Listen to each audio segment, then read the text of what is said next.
The bone elephant only took a few steps before it gave up chasing Lu Hui. It turned around and fixed its gaze back on the devil's shelter. It was starting to look like something was attracting it there. Han Sen frowned. Although Devil's Shelter had nothing to do with him, the shelter was home to millions of people. Han Sen was a human and he didn't want to see his own kind slain mercilessly. Lu Hui's body was shining blue. He kept on attacking the bone elephant with the lance in his hand.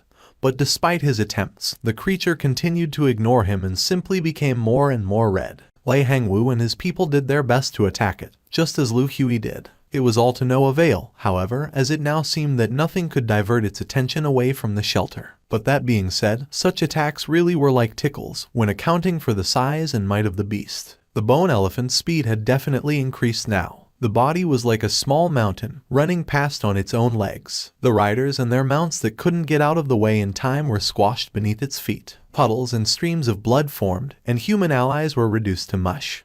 Evacuate the shelter. Have everyone exit there at once, Lu Hui calmly decreed. If they did not give up the shelter now, countless people would fall victim to the elephant, and the place would be lost. By having the place evacuated, at least the fatalities incurred would be far fewer upon the shelter's destruction. Anything that was in the elephant's path was stomped and crushed into dust. Even the ancient trees that were in its way were brought down with the littlest of difficulty. This behavior even applied to boulders and craggy outcrops that were in its way. The earth shook with each step of the berserk elephant. It did not slow down on its approach, and just as it had rampaged down the mountains, it seemed to be charging headlong into the walls. Big dumb elephant. I am the 13th general of the goddess army, Wang Yuhang. Your attempt to destroy this stronghold of prosperity will not succeed. As the tusks of the elephant almost shattered the gate, just as the final flicker of hope seemed to extinguish, a man appeared in the sky. He flapped his wings with great speed, shouting at the berserk bone elephant like a god. The unstoppable berserk elephant heard his voice and stopped dead in its tracks. Big dumb elephant, my bossman will not allow you to bring harm to the good civilians that populate this place. If your balls are as hardy as your bones, follow me to the goddess army so that we can bury you in the grave you have so happily dug for yourself. Wang Yuheng shouted at the bone elephant at the top of his lungs, then he flapped his wings and flew away. The berserk elephant trumpeted to the sky and followed Wang Yuheng. No one could believe what they had seen, and they weren't even sure what was happening anymore. The man seemed to be able to contact the fearsome creature, the same creature that had ignored every other human. The fact that it so effortlessly followed the man after his speech was unbelievable. Lu Hui and Lei Hangwu were surprised. They knew exactly what they had just seen, and they knew Wang Yuhang was taking advantage of his profound unluckiness. They knew such a thing was possible, but they were mostly surprised by the fact that he had chosen to put his life on the line in an attempt to save Devil's Shelter. Holy crap, this man is Opus. This goddess army must be some angelic force, it sounds so powerful. They are gods. They rock. The goddess army must be a supergiant army. If a general had that much power, I wonder what the leader of such an army must be like. Did you skip the part where he said he was only the 13th general? That means there are 12 others who are beyond him in power. The leader must be strong enough to tear the skies asunder. Then, Wang Yuhang, I will remember this man. The goddess shelter saved our lives. Han Sen lent his berserk sacred blood wings to Wang Yuhang so he could distract the berserk bone elephant and lead it away. He did not expect him to have so much flair, however, and his boisterous act in the skies above the shelter seemed so genuine. People who did not understand what was truly going on would believe the bone elephant actually listened to what he had to say.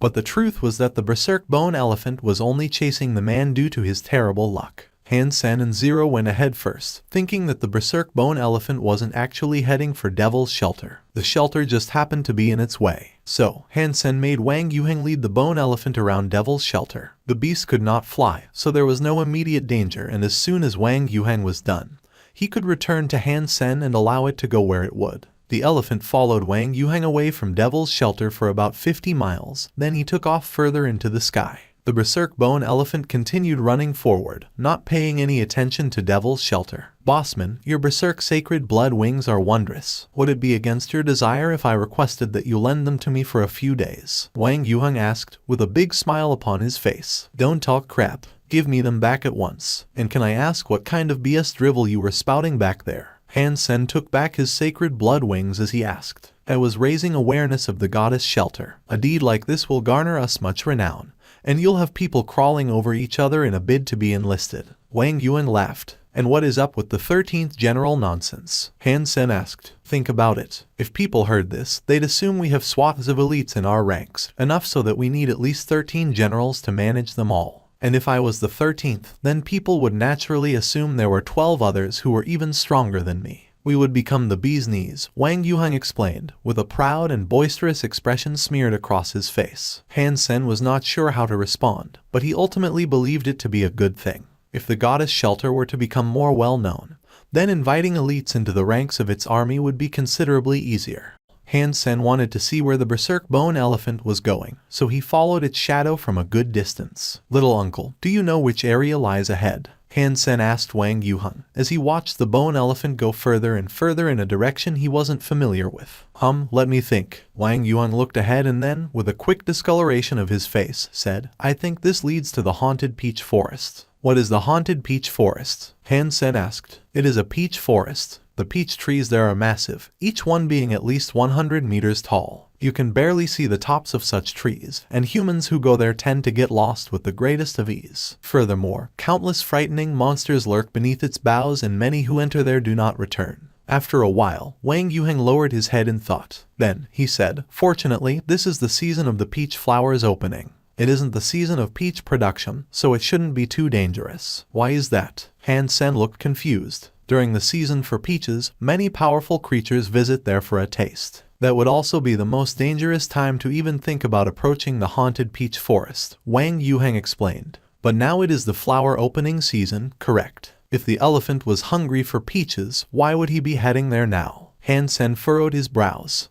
The berserk bone elephant did not care for anything in its way, and it continued to beeline straight for the forests. As it approached the eaves of the tall boughs, however, it slowed down. It didn't blusterously stomp its way through the forest as it had on its way there. It tiptoed gently and lightly around the trees, venturing as quietly as it could, as if to avoid waking up a sleeping beauty. The berserk bone elephant's red hue started to rescind and go lighter, which surprised Han Sen and Wang Yuheng. Never before had they seen a creature revert back from a berserk state. It looks like the bone elephant didn't truly become berserk. It must be some sort of ability that it possesses, Han Sen said, as he pondered the curious trait. I suppose you are correct. Should we enter? At the edge of the forest, Wang Yuheng looked in, but did not dare take a step forward. How about this, little uncle? You return to the shelter and wait for us. We will take a look. Han Sen was worried something might happen if Wang Yuheng accompanied him. Sure, Wang Yuheng quickly agreed. He turned and took off running to Devil's Shelter without looking back. Han Sen thought it odd, as he'd never seen him demonstrate such haste before. Having thought about it some more, Han Sen understood. Earlier, Wang Yuheng appeared before everyone in Devil's Shelter as a glorious savior of the people. Now, he was eager to finish the show. Han Sen wiped the cold sweat from his forehead. Wang Mingmeng's little uncle was a legendarily strange man, with no equal in the entire world. Do you want to go back and wait for me, too? Han Sen looked at Zero, who didn't say much. She just stepped closer to Han Sen, signifying she was keen to continue. Han Sen, without saying anything more, walked into the peach forest with Zero by his side. Han Sen constantly looked around, but he only saw trees and flowers for as far as his sight could reach. There didn't seem to be anything inherently special about the peach forest. From what he could tell, they hadn't seen a single other creature on their way, either. Even with the silver fox by their side, they should have still been able to see some, or notice signs of them having been in the area. The entire time, since they first entered the forest, the elephant was the only creature they had found. Han Sen activated his gene lock every now and again, using his senses to assess the surroundings and analyze whether or not there were any dangers in the vicinity. Despite his best attempts, there was nothing. The silver fox could not discover anything, either. Quietly, it continued to lie in Zero's arms. The moon was in the sky, and under the moonlight, the ocean of peach flowers looked even more beautiful. When a breeze danced between the trees, it rustled the flowers as petals submitted themselves to the pull of the wind. As gorgeous as it was, the entire affair seemed somewhat surreal. Han Sen and Zero both sat upon Golden Roar. As she sat graciously between the rain of flowers and petals, Zero's pretty face graced the view as a mesmerizingly beautiful image. Han Sen could not help but pick up one of the flowers and place it in her hair. Now she was perfect. Now you are even prettier. Han Sen looked at Zero, who almost seemed to be one with the flowers. He was not sure whether her beauty was accentuated by the flower, or if the beauty of the flowers were accentuated by her presence. Zero, who had always appeared emotionless, started to look red in the cheeks. This made her even prettier, like some fairy that lived amidst the peach flower trees. The bone elephant, by this point, had been wandering through the forest for a few days now. Just when Han Sen started to feel lost in the seemingly endless peach forest, he suddenly saw a giant peach tree up ahead. The trunk of the tree was bigger than the rest, leading upwards into the heavens. The flowers that graced and decorated its body spread out at the top like stars in the sky. The bone elephant seemed to be heading towards that tree. What is this strangely big peach tree? Han Sen observed the peach tree from afar and couldn't believe its size. He did not sense any danger, and neither did the silver fox. All the silver fox did was stare at the peach tree, and all Han Sen could do was wonder what it was thinking about. Since they were here already, Han Sen wanted to see what the elephant wanted. Han Sen followed the elephant but stayed a safe distance away from it, not daring to get too close. The giant bone elephant was heading straight for the perplexingly huge peach tree. As it approached, the massive elephant didn't look so big anymore. The elephant walked beneath the boughs of the tree gently and knelt. Then, it kowtowed before the tree, lowering its head as if it was praying before it. Han Sen was frozen. He did not believe that a super creature like this, a monstrous elephant no less, would pray in front of a tree. It was unbelievable. What is this strange peach tree? Does something more powerful than a super creature even exist? Why would the elephant adore the tree and show so much respect? Han Sen was puzzled. He watched the bone elephant kowtow before the tree for a very long time. But what happened next was even more unnerving. Under the moonlight, the bone elephant sat beside the tree in a human pose. With all the flowers flying around it, it appeared to be meditating. With the forest lit with the moonlight, and the flowers and petals continuing to skate the breeze, the bone elephant's body started to resemble the flowers from the peach tree. Then, it started glowing. The gray and white bones now looked like jade crystals, which seemed to exude a holy light of some sort. Even the red eyes of the elephant seemed to fade away, and it didn't seem as if it wanted to kill anything anymore. The whole bone elephant was like a sacred Buddha beneath the peach tree, with a halo of divine light coming from it. What is going on here? The longer Han Sen watched, the more confused he became. The bone elephant continued to sit beneath the tree without moving. A while later, Han Sen heard a noise come from deeper within the peach forest, a sound that seemed to be coming their way. It wasn't long before it appeared. It was a small pink snake, slithering towards the giant peach tree. Quietly, it rested against the base of it. A blue tiger appeared from another direction and also sat down near the tree. Wings could be heard flapping in the sky,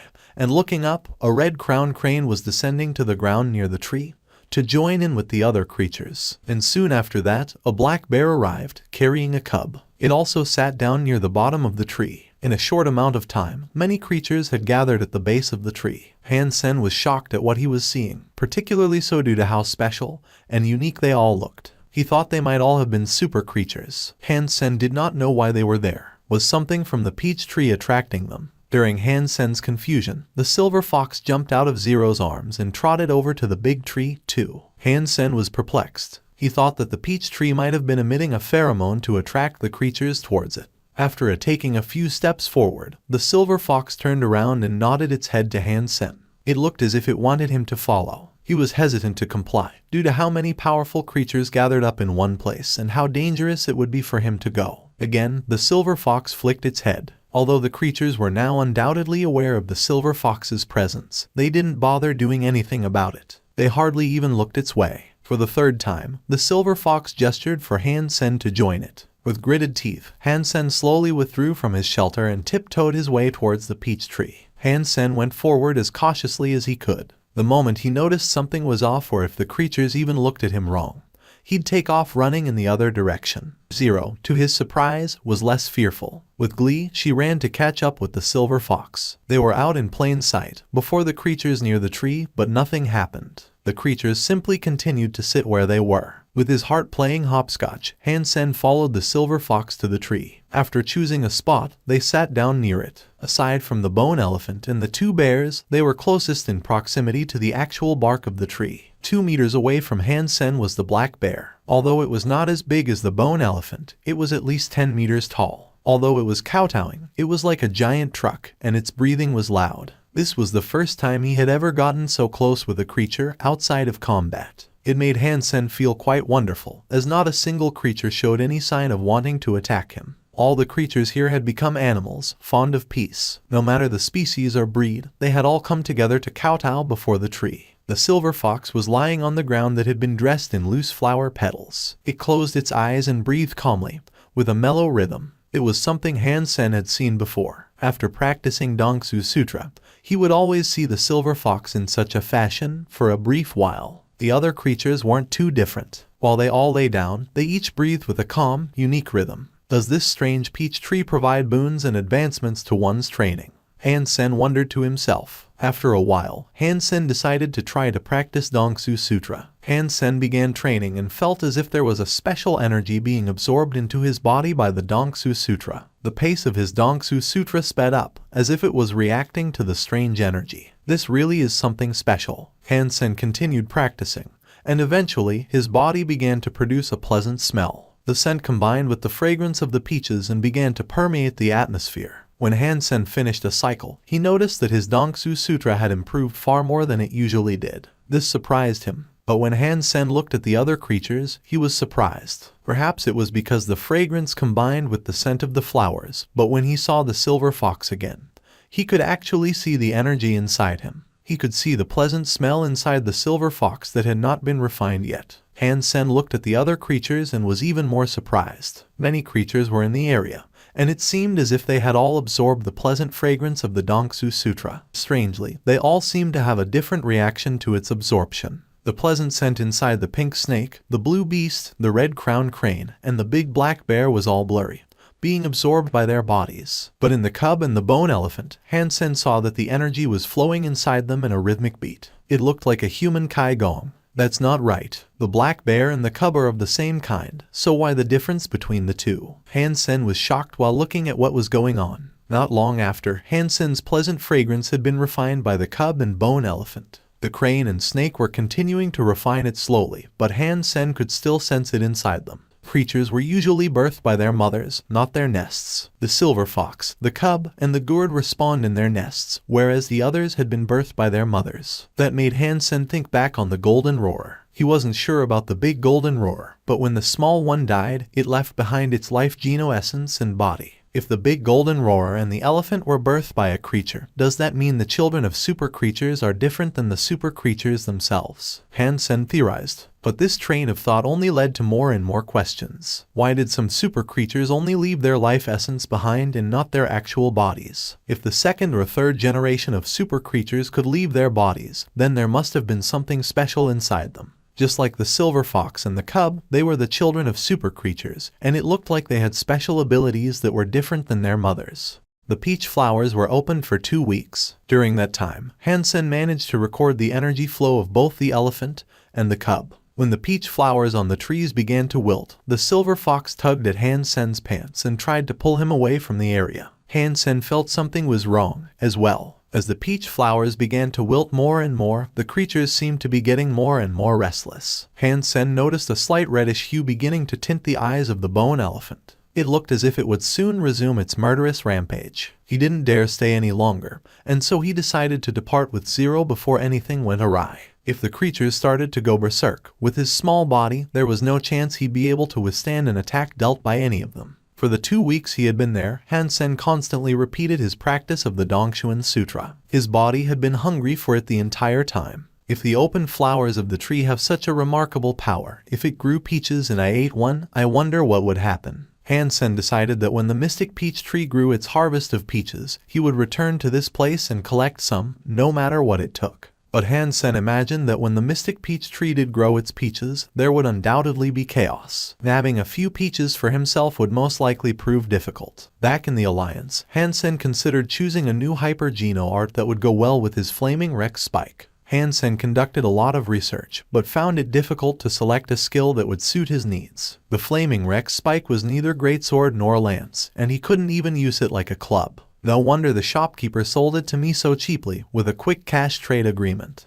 In the end, Han Sen went to look for Professor Bai Yishan in the Saint Hall. Hold on a second. Bai Yishan went peruse further information. Half an hour later, he returned to his communicator and told Han Sen, "This weapon is very rare. But I do remember one fellow who created a weapon that operates similarly. It may look a little different, yes, but functionally it's the same. It is a single-handed weapon that is most suitable for jabbing or thrusting, and heavy swings. The man created a skill for it, but it wasn't anything exceptional. It was only ranked as a class skill here in the St. Hall. It was called Toxic Dragon Drill. You should take a look at it if you're interested. Thank you, Professor Bai. Han Sen had no other choice. Being only a class, it was far worse than Han Sen expected. Professor Bai himself had told him that there were no S-class hyper-geno arts that suited it. He suddenly felt the Sea of Soul shaking. The flaming T-Rex burst out, signifying the finishing of the Flaming Rex Spike's evolution. He noticed the flaming T-Rex was living up to its name, as its whole body was wreathed in flame. It looked like a super T-Rex, but the body was blazing with red flames instead of gold flames. Han Sen looked at the flaming T-Rex's introduction and saw the Berserk title. He summoned the Flaming Rex Spike. The creepy, blood-red weapon was now blazing with a red flame. It looked very mighty. The fire of the weapon produced an incredibly intense heat. If it touched someone's body,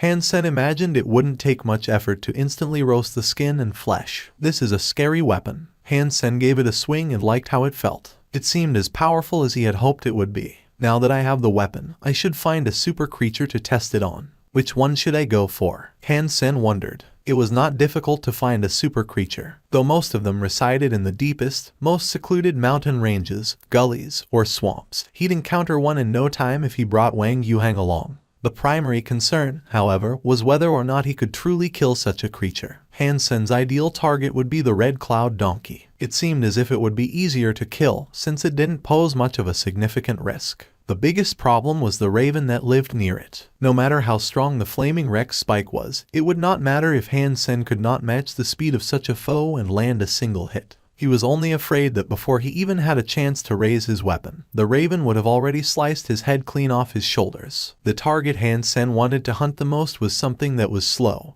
and did not have a weak body. Something like the big black bear would have been fine to fight as well. A big-bodied creature would be fine, as the Flaming Rex Spike was most certainly long enough to reach it. If Han Sen did go up against the bear and struck its head with all his might, he only imagined that the creature would be unable to withstand such a blow. But the peach forest was too creepy to return to, and he knew more than one super creature resided below its shadowed boughs. Han Sen did not dare risk returning there, and since he wanted to bring Wang Yuhang with him, he knew they'd be swarmed by super creatures the moment they stepped inside. Leader, Lu Hui is here to see you. Back in the goddess shelter, Young Manly delivered Han Sen a surprise visitor. What is he doing here? There is no way he would come all the way out here to thank us for saving his shelter, would he? Han Sen frowned and invited his guests in to see him. I have come here to thank you for pulling the bone elephant away. There is also a deal I would like to strike with you, if you'd be so kind as to hear what I have to propose. Lu Hui smiled in return. There is no need to thank me, but I can always make room for more business ventures. Han Sen noticed Lu Hui had not brought any gifts with him and was quickly disappointed. We believe we have found a super creature, but our power alone is not enough to kill it. Therefore, I would like to cooperate with the goddess shelter and take on this monster together. Lu Hui did not beat around the bush. What kind of super creature is it? Han Sen's attention had been quickly snared. It is a wolf, Lu Hui answered. What kind of wolf? Han Sen frowned, thinking Lu Hui was being too vague. Lu Hui laughed and said, it is the king of a few 100,000 wolves. We have been unable to detect whether or not it has any elemental powers, but it is powerful, that much we do know. Its strength and speed are exceptional. A few 100,000 wolves. A little dangerous, no. Han Sen frowned again, thinking that was quite the pack for a wolf to lead. If he agreed to lend his aid, it would be no trivial fight. Plus, if he wanted to kill it in the midst of the wolf pack, it'd be much harder. Fighting a super creature that was solo would be a far easier task. It will be a difficult foe to overcome, I must confess. If it wasn't, I wouldn't be requesting your aid. But the Wolf King's body is very balanced. It doesn't seem to have any outstanding attributes. The pelt is not too sturdy, its speed is not too fast, and its strength is nothing obscene. How will we cooperate? Han Sen asked. I want you to help draw away the wolf pack. We can deal with the Wolf King. Afterwards, aside from the beast's soul, the loot will be shared. It was obvious what Lu Hui wanted, Wang Yuhang's ability. Lu Hui had been both shocked and impressed by Wang Yuhang's ability to attract creatures when he saved Devil's Shelter. Sorry, if things are like that then we cannot cooperate, Han Sen firmly rejected. Why? Lu Hui asked. If you want to cooperate with us, then we must be granted the final blow on the super creature. That's how it must be, Han Sen stated coldly. That is a shame. Maybe next time, Lu Hui knew there was no point in pushing the subject further. Lu Hui did not think Han Sen had the ability to kill a super creature. He only wanted Wang Yuheng's ability to attract creatures, but Han Sen's ambitions were too big for him. Escort Lu Hui off the premises, Han Sen commanded Yang Manli. Also, find out where he'll be fighting the Wolf King he speaks of. Han Sen happily ran across the northern fields. Before he went into battle, he wanted to test the power of the flaming Rex spike first. The wolf pack was enormous. After asking around, Han Sen knew where it was currently going. He went straight there, wanting to get to the king before Lu Hui and his people did. Han Sen raced there, running throughout the day and subsequent night. Finally, he arrived. They looked like ordinary gray wolves, but it was their numbers that made their presence so intimidating. To prevent the Wolf King from escaping, Han Sen ran straight to the center of the pack with the silver fox in hand. As expected, the wolves along the way parted and formed a path for Han Sen. None dared to get close. Han Sen walked 100 miles and finally found the Wolf King atop a small hill. It didn't look particularly striking, and it had no remarkable features. It looked almost like an ordinary gray wolf, save for being a bit larger and having a blue mark branding its forehead. There didn't seem to be any elemental attributes to its pelt, either. It's no wonder Lu Hui wants to kill this thing. It looks far too easy. Han Sen summoned his flaming Rex spike, a 2-meter-long lance-like weapon, which he held with one hand. The flames that blazed across it made it look frightening. But before Han Sen approached the Wolf King any closer, it stood up and howled to the sky. "My little gray thing, simmer down. No other wolf will come and save you, no matter how loud you howl." Han Sen looked at the Wolf King howling and laughed. The next second, Han Sen's smile froze in place. A chorus of howls joined in, coming from all around him. He could see the shadows of other wolves inching closer from every direction, and the glare of their hungry eyes watched him intently. Impossible. How can these gray wolves not be afraid of the silver fox's presence? Han Sen was shocked. There were now a few 100,000 wolves snarling at him. There were countless mutant-class wolves and a lot of sacred blood-class wolves. Even if Han Sen stood there, ready to kill them, there were too many and he'd run out of stamina and become too exhausted to continue before being able to slay them all. But Han Sen quickly understood as he looked at the blue symbol on the Wolf King's forehead. The eyes of the other wolves were all starting to turn a menacing shade of blue, and even their fur was beginning to adopt the tint. Rage, cruelty, violence. These words were apt to describe each and every wolf that snarled in Han Sen's direction. The Wolf King was still quietly standing on the hill as it peered down at Han Sen. Around it, a dozen sacred blood-gray wolves formed a circle. Han Sen, without hesitating, summoned his wings and tried to escape. He could kill sacred blood creatures, but his fitness was only a little bit better, which meant they could damage him. Plus, with the wretched number of wolves that were there in support of the Wolf King,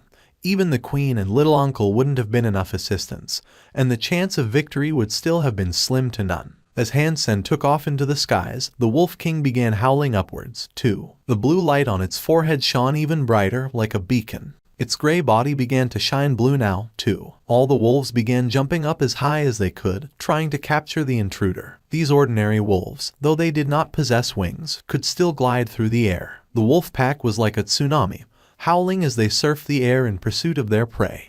The flaming Rex spike swept and sent a grand multitude of wolves flying away like shooting stars, alight with fire. Their bodies were burnt black in seconds. Some managed to stand back up and resume their pursuit, uncaring for the flames that continued to ravage their bodies. The gray wolves were like well-trained soldiers. They were using a formation to surround Han Sen, and their precision and cooperative cohesion made him unable to escape the higher-class variants of wolves. He continued for 300 miles. Han Sen thought he was going to drown under the waves of gray wolves when the horde finally began to thin out, and eventually retreated. Just as Han Sen thought he could be spared some respite and recovery, he heard a sound from not too far away. Across the fields in another direction, a stampede of horses came running towards him like the waves of the sea. Above them all, a handsome horse king commanded the skies, flapping its angelic wings as it surveyed the lands around it. Holy smokes, I escaped the territory of the wolves only to end up in the realm of horses. Han Sen was glum as he watched the winged horses, the Pegasi, approach. He wanted to slap himself, thinking, why did I even come here in the first place? I should have stuck to searching for solo super creatures. Trying to take advantage of others will get me killed, Han Sen sighed. Fortunately, there seemed to be a no-man's land between the pack of wolves and the soaring Pegasi. They didn't come his way, which gave him the opportunity to rest for a brief while. Han Sen did not dare fly in the sky.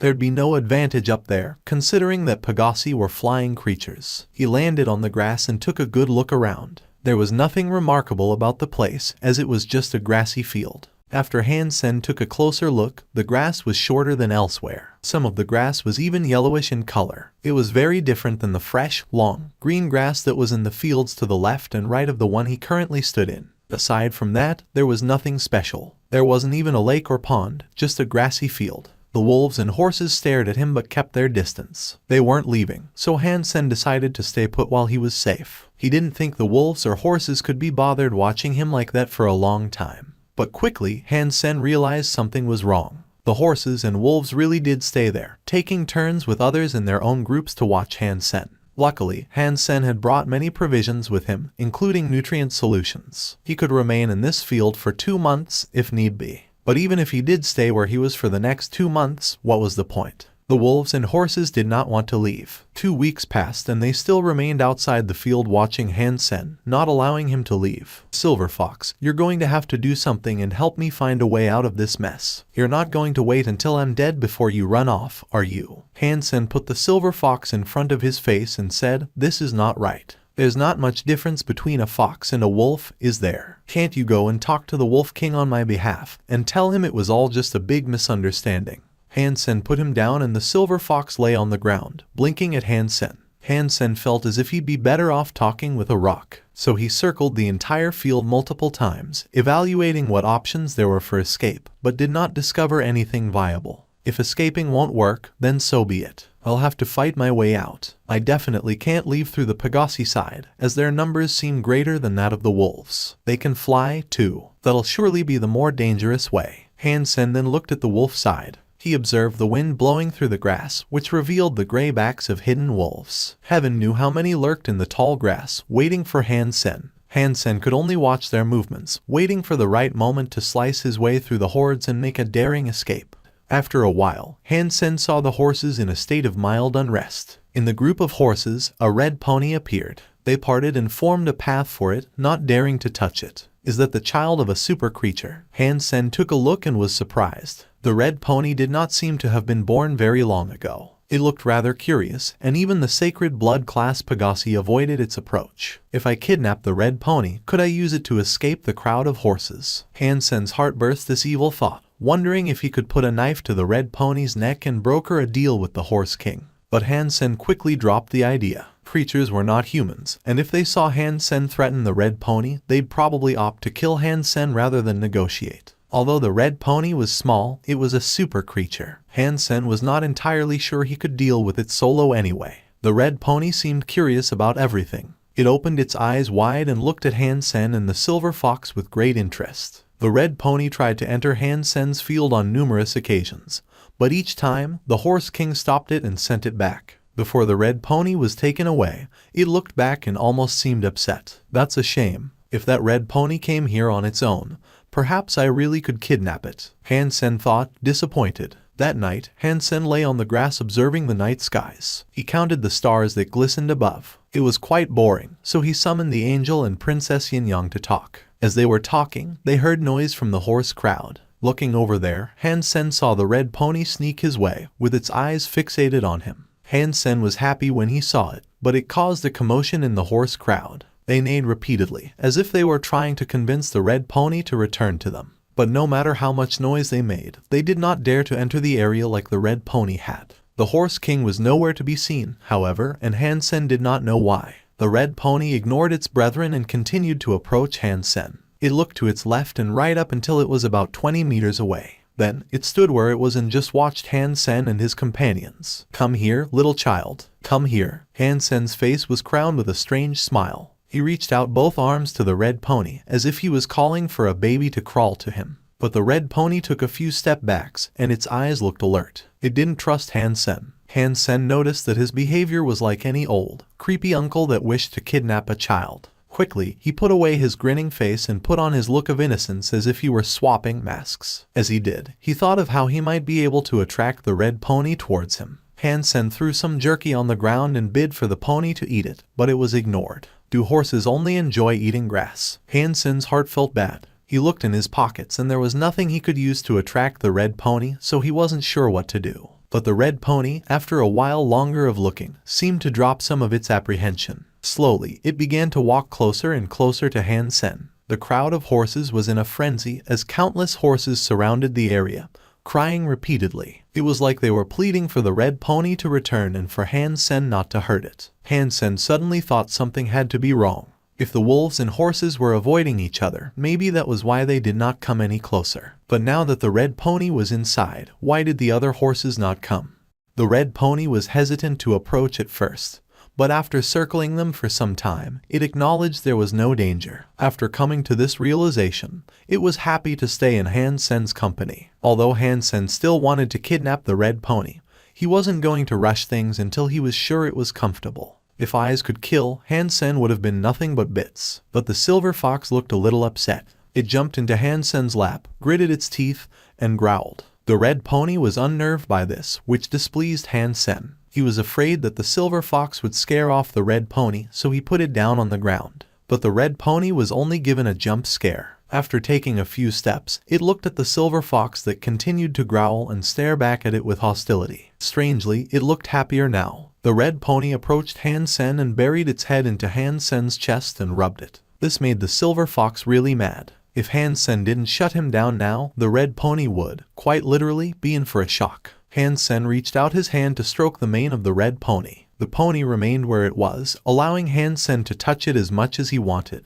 It seemed to enjoy the strokes, but when Han Sen touched it, the Pegassi that continued to watch looked even angrier. The next second, vine-like tentacles pierced through the ground and moved towards Han Sen. The tentacles were extremely fast, but they seemed to mostly go for the red pony. Han Sen reacted and jumped into the sky. The red pony wasn't so lucky. No matter how strong it was, it hadn't been born for a long time and it lacked experience in the world. The vast number of tentacles grabbed it tight. Then, the field of grass split in two, unearthing a giant gully. The tentacles that had writhed around the pony started dragging it towards the pit. The pony began neighing with its lighter, younger tone. Its body shone red just like the ruby light of a police siren. The red light sliced through the vine-like tentacles, which then dropped to the ground spewing green blood. But more and more tentacles appeared, doing their best to choke the pony and drag it towards the hole. Han Sen looked at the pit and could only see red in there. Sharp teeth, lined up like cogwheels, circled its entirety. Han Sen was unable to fathom what manner of wretched creature had been lurking beneath his feet. It's no wonder why neither the wolves nor Pegassi dared approach me,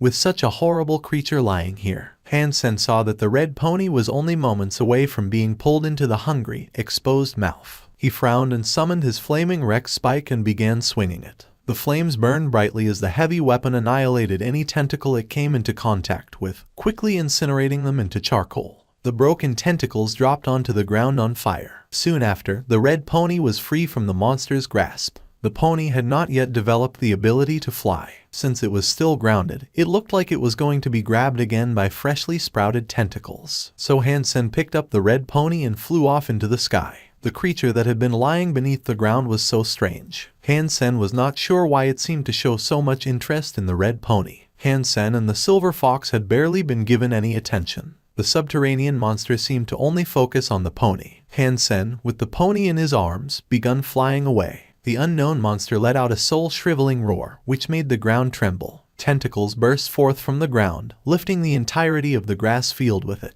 It was like watching a creature emerge from the most rotten pits of hell. It was a giant worm that looked like a centipede. Only a portion of its body had been revealed, but it was already unimaginably big. Like a train, it was shooting out of a tunnel a few dozen meters into the air. The entirety of its back was hairy and the tentacles had Han Sen and the red pony in their sights. Han Sen let loose the power of his flaming Rex spike and hacked off a grand number of the monster's tentacles with a rage-fueled strike. Flames then shot across the sky. Casting arrow, Han Sen used it to soar through the air and dodge the monster's assault. The Pegassi were also in the sky. They rushed down, all of them neighing in anger. It looked as if they were super keen on protecting their master. Without fear, they rushed down towards the monster that had previously been lurking beneath the earth. The hair on the monster seemed to regenerate. After being shaved, the tentacles started to grow back. Many of the Pegassi that charged into battle found themselves tangled in the brush of tentacles. Many of the winged horses were ripped apart and thrown away, casting blood across the ruined land. The body of the subterranean monster was massive, at least 100 meters long.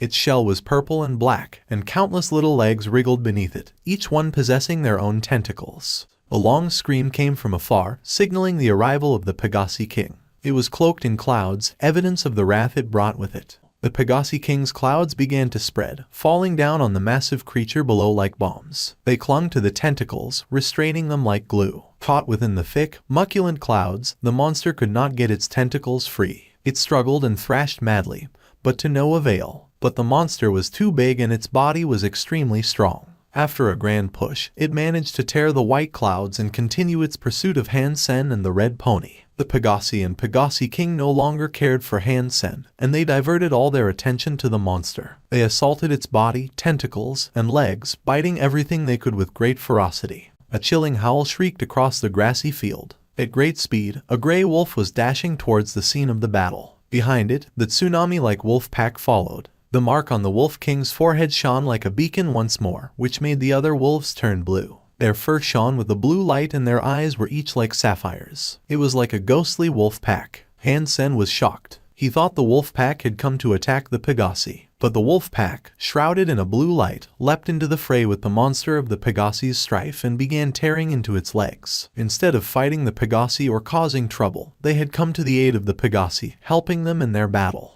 The Wolf King looked up at the sky and howled again. The blue mark on its forehead was shining brighter than Han Sen had ever seen it. The light veiled many of the Pegasi above, and seemed to buff their abilities, too. The Pegasi appeared stronger and faster, and they fought with greater ferocity. The Pegasi king flapped its wings as white air swirled around it. Like arrows, short streams of white wind rained down on the monster, pegging down its tentacles and legs. The wolf pack and Pegasi attacked the monster without fear, which enraged it. It opened its mouth and swallowed a few horses and wolves. But it was no use, as it only resulted in more and more allies taking their places. The monster's body was covered with wolves and Pegasi, which hindered its mobility. With its agility suffering, the bites of its attackers came more frequently. Although most of the wolves and Pegasi were unable to hurt it, beneath the brutal suppression of their subordinates, the Pegasi king and wolf king were now free to enter the fight themselves. Han Sen froze as he looked down from the sky. This was the first time he had ever witnessed such a large-scale fight between creatures take place. The fact that two different species were cooperating with each other in such a way was incredible. The fact that the Wolf King's abilities allowed it to buff the Pegasi surprised Han Sen to no end.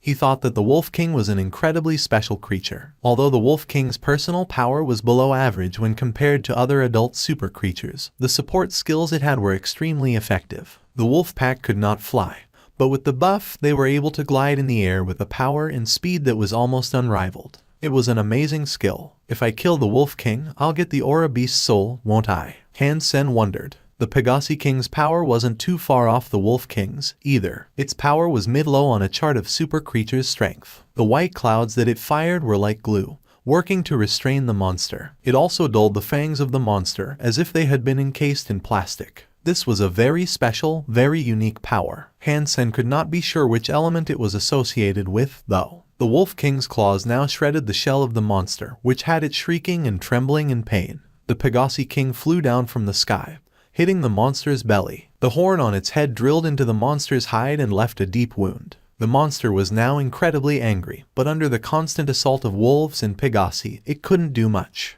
It looks like greater numbers always prevail. If they fought alone, none of them would be able to beat the monster. Going up against the wolf pack and crowd of Pegasi, this wretched monster doesn't stand a chance. Han Sen thought as he observed the battle. The Pegasi King is battling the monster. This is the best time for me to escape, with a pony in tow. Being able to escape and do so with a new super pony friend is a rare opportunity, and in many ways, I'll be hitting two birds with one stone. Han Sen got excited at the prospect, so he turned around and prepared to leave. But as he did so, he discovered that not too far behind him, a group of sacred blood class Pegasi had been standing there staring at him the entire time. Han Sen immediately gave up his plan of kidnapping the red pony. The Pegasi horde was far too big for him to compete with. If he really wanted to steal the red pony, it was unlikely he could escape whilst carrying it. It would be inevitable that the king would catch up and swiftly kill him. Han Sen landed a good distance away from the battlefield and put the red pony down. He raised his hands and began to walk away, slowly. The Pegasi immediately swooped down to surround the red pony. Han Sen tried to leave, but there were many more Pegasi blocking his departure. The red pony neighed in Han Sen's direction, which prompted the Pegasi that prevented his departure to move aside and allow him to pass. Han Sen was surprised by this. After today's events, he was well aware that there was far more to a creature's mind than he had previously believed there to be. He understood them a lot more, he felt. He turned around to look at the pony, waved, and then left. The monster was mostly dead by this point. Han Sen was afraid that once the Pegasi King and Wolf King were done, they'd return to finish him off. Therefore, he did not plan on hanging around any more than he had to. The Pegasi crowd was dizzyingly large. There could very well have been 1,000,000 of them. It was no wonder why the monster could only hide underground. The only reason it came out was because of the red pony, which had been left alone. But even that attempt failed, which had the monster swiftly bombarded by the Pegasi and Wolf Horde, leading to a quick death. Han Sen thought Lu Hui's plan to kill the Wolf King was ridiculous. The Wolf Pack itself was incredibly powerful, but what if the Pegasi Horde had also come to its aid? They'd stand no chance. The Wolf King's buffs were incredibly powerful, strengthening its pack more than anyone could guess. Han Sen did not believe humans could kill the Wolf King for as long as the Wolf Pack lived. Han Sen heard one final scream erupt from the maw of the wicked subterranean monster, and then silence. After walking for a whole day, Han Sen was finally away from the grassy plainlands. Suddenly, clouds formed in the air around him and a Pegasus flew by, carrying a red pony. The pony's head was lifted high in a look of pride. When Han Sen saw the Pegasi King arrive, the first thing he thought to do was run. He stretched his legs and took off, but it was to no avail. He wasn't half as quick as the Pegasi King, and it caught up in no time at all. It landed in front of him. The red pony leapt off the Pegasi King's back and happily ran up to Han Sen. With its head, it rubbed him as best it could. Then, it spit something out of its mouth onto the ground. Han Sen took a closer look and realized that it was a fist-sized dark purple crystal. The red pony used its head to nudge it closer to Han Sen. Is that for me? Han Sen, looking at the crystal, wasn't quite sure what to believe. He never thought something like this would happen to him in this world. Upon looking at it, Han Sen realized that it was a life geno essence. It was most likely from the subterranean monster that the Pegasi and wolves had just killed. The fact that the red pony had brought it to Han Sen was incredible. Han Sen was feeling as if he had accidentally stumbled across a lottery ticket that paid out $5 million. The red pony did not understand what Han Sen had asked it. When he didn't pick it up, the red pony grabbed it with its mouth and spit it into Han Sen's hand. The red pony rubbed Han Sen's leg until the Pegasi King neighed for it to return. Then it did. The red pony leapt back up onto the Pegasi King's back, looked at Han Sen, and made a noise. It must have meant goodbye. The Pegasi King flapped its glorious wings and shot off into the sky, disappearing in but a few seconds. Good things can just spring upon you. I thought my time out here would have been a waste. I couldn't have been more wrong. What a delightful surprise. Han Sen held the dark purple crystal in his hand. There was nothing special about it, and it most certainly wasn't like the life geno essence of the fire scale T-Rex that burnt so hot that no one could even touch it. I should be able to eat this life geno essence, no problem. Han Sen licked it. It did not melt as it had in the first god's sanctuary.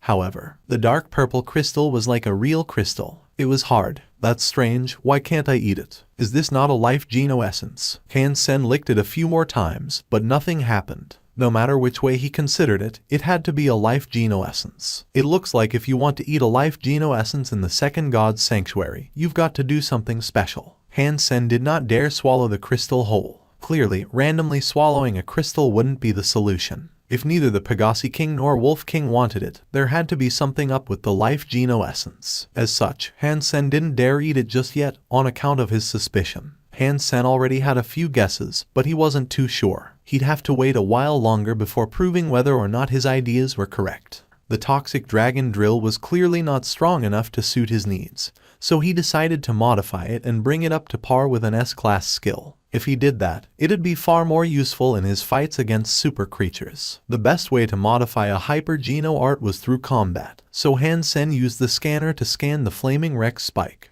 Huey Hefeng had been on a roll lately, and he had just taken first place in the military fellowship tournament. Although it was only for the league that used spears, he was still satisfied with the result. Even if it was just a single award, it wasn't something easily obtainable. After entering the arena, Huey Hefeng was taken aback. The weapon his opponent was using was very strange. It was 2 meter long, giant sharp weapon. It looked like a big folder umbrella. The metal folds looked lethal, and the weapon itself was quite scary. What kind of strange weapon is this? It looks like a greatsword and a medieval lance combined. but it looks so much cooler than they could ever look. How do you even use that thing?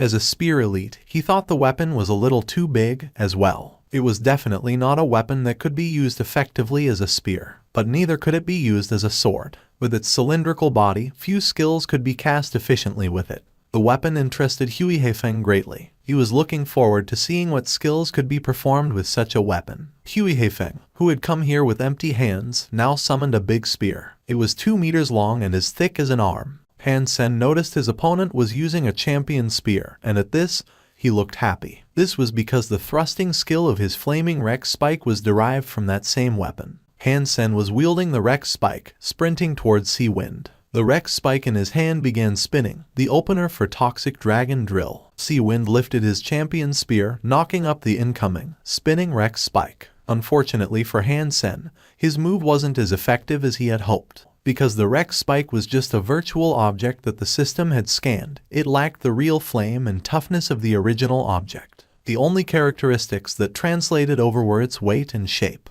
The Rex spike should have been heavier than the champion spear. If this hit made the system determine that Han Sen had to take 2 steps back, it meant that his opponent was stronger than he was. This wasn't a ludicrous thing. If he was an evolver, then Sea Wind had a fitness of around 150. But Han Sen was far past that number. His weapon was heavier than his opponent's, and his power and strength exceeded his opponent's as well. Yet, for some reason, he lost the clash and had to fall back. Dong, another collision of blades, and Han Sen was beaten back by the champion spear again. The system couldn't be incorrect, and there was now no doubt that his opponent was stronger than he was. Sea Wind swung his spear towards Han Sen. Aligning his Rex spike horizontally, he blocked the incoming spear. Hui Heifeng was a little disappointed in his opponent.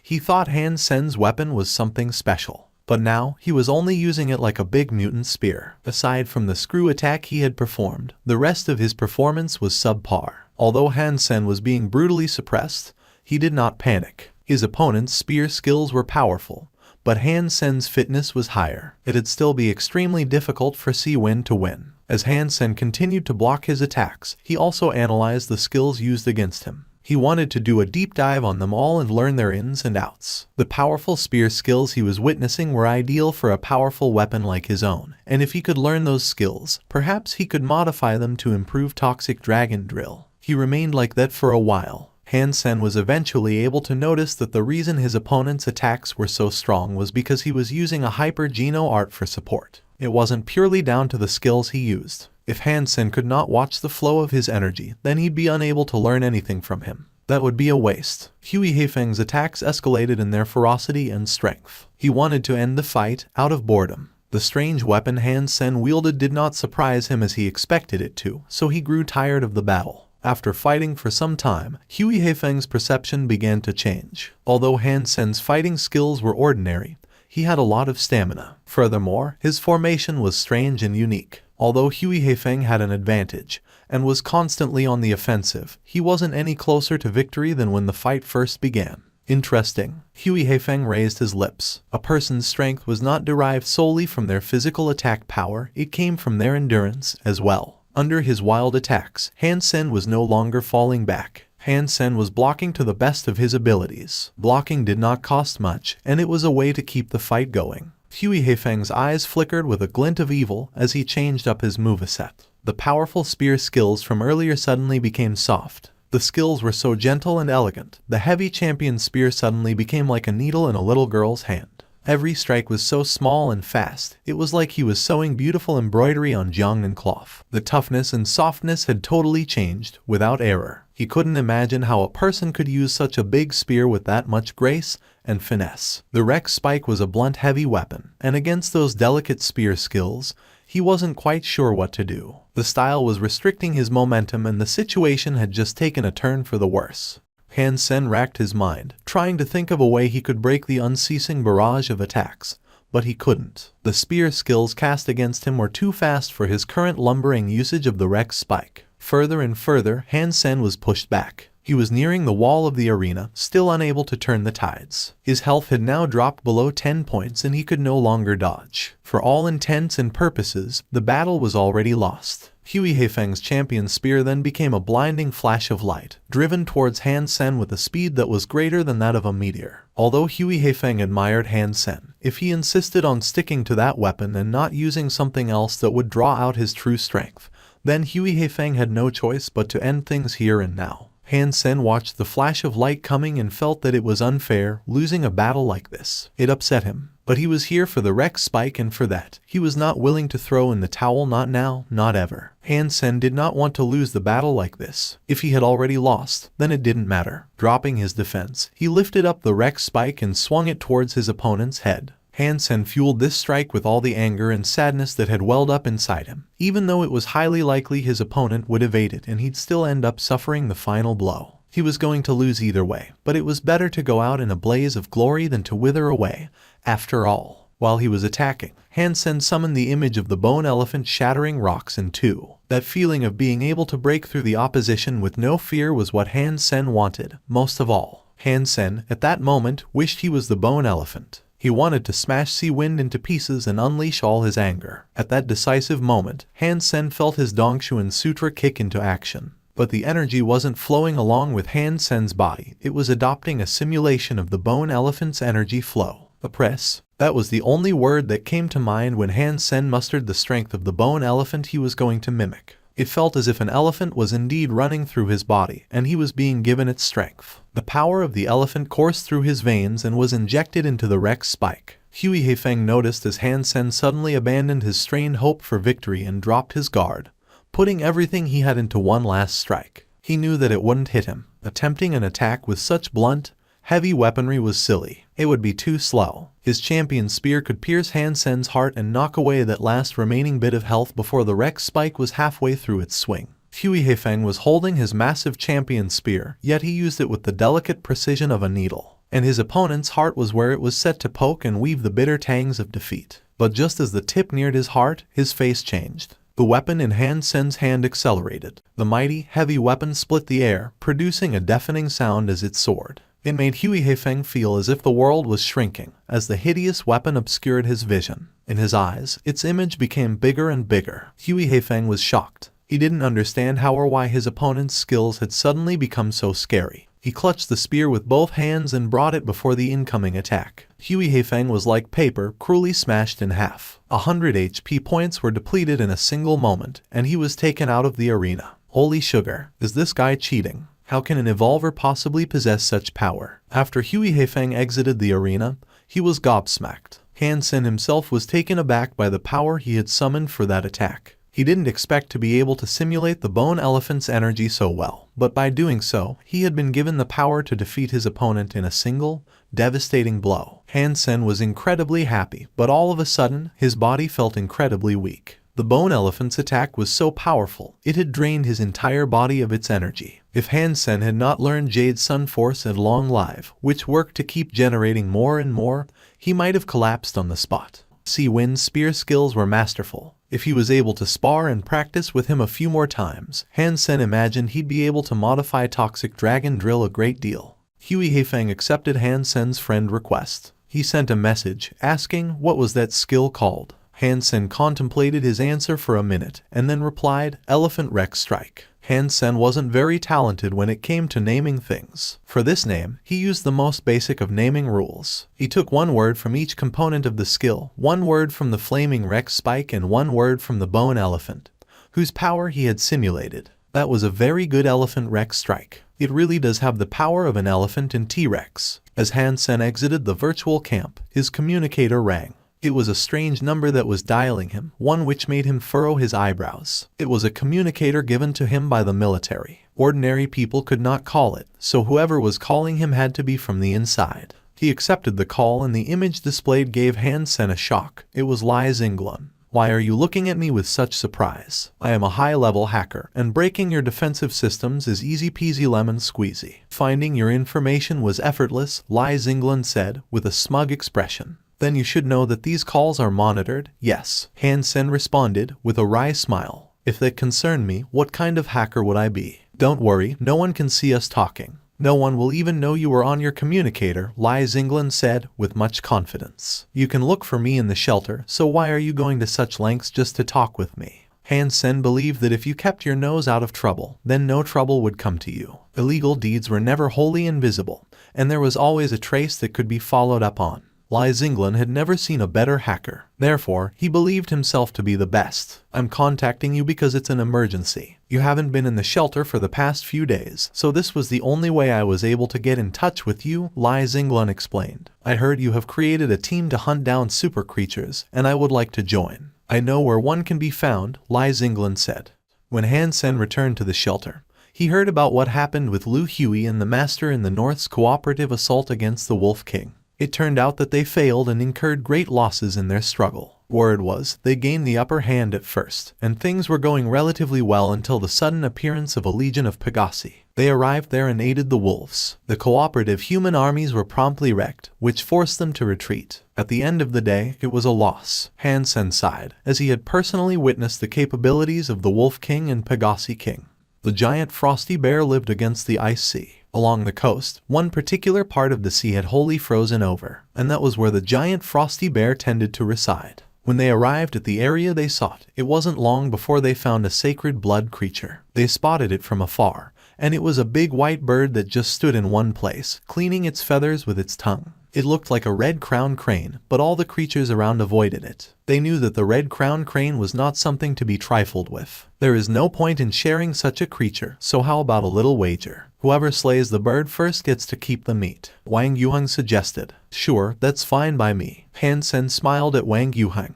Han Sen's little uncle may have had terrible luck, but he enjoyed a good gambit. It was strange, however, for Han Sen had never seen him win. I'm okay with that, too. Lai Zinglin wanted a part of the fun, as well. He had only just recently unlocked his gene lock, so he was keen to flex his newfound muscles. The three of them then stood in a line. After that, Wang Yuheng counted to 3. After the count was up, Wang Yuheng and Lai Zinglin were the only two that started running towards the bird. In Lai Zinglin's eyes, it looked as if the galaxy was spinning. He accelerated at what seemed faster than the speed of light, racing towards the red-crowned crane. Wang Yuheng was no slouch, either. He shouted and a light burst forth from within him. As this happened, his speed increased and he managed to catch up and trail right behind Lai Zinglin. Like two meteors, they both skated across the ice in a great hurry. Han Sen slowly brought out the peacock crossbow that had just recently evolved. From the quiver, he loaded in a raven feather bolt. With a quick look at the crane, he raised his arms and pulled the trigger. Whoosh! The black light bolt flashed and traveled 1,000 meters in the blink of an eye.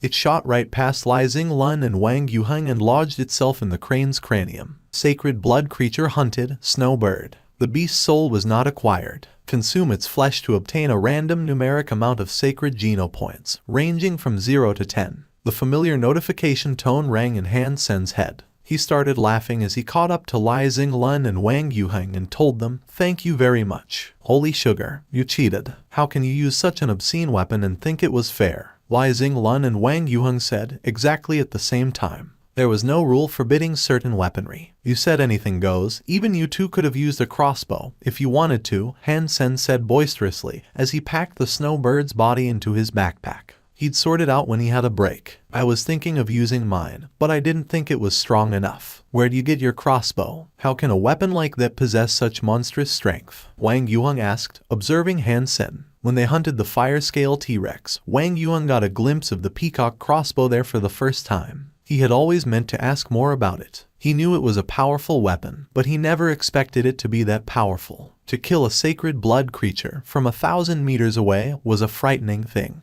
Han Sen then thought to himself, of course it's powerful, a berserk super creature crossbow and super bolt tends to pack a punch. If it couldn't kill a sacred blood creature with a headshot, I'd just use this thing as firewood.